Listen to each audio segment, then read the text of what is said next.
afisayo. And then njengoba unamandla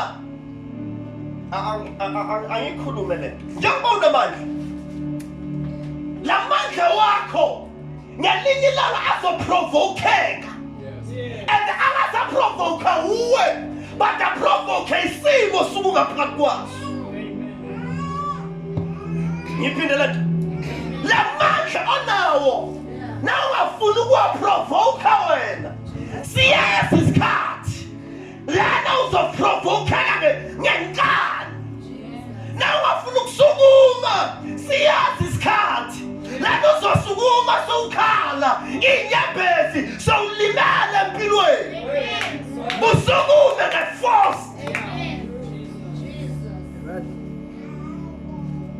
Mina ngabizwa I think ngabizwa ngaphezulu kukankazi kanje uNkulunkulu engibiza but ngingazi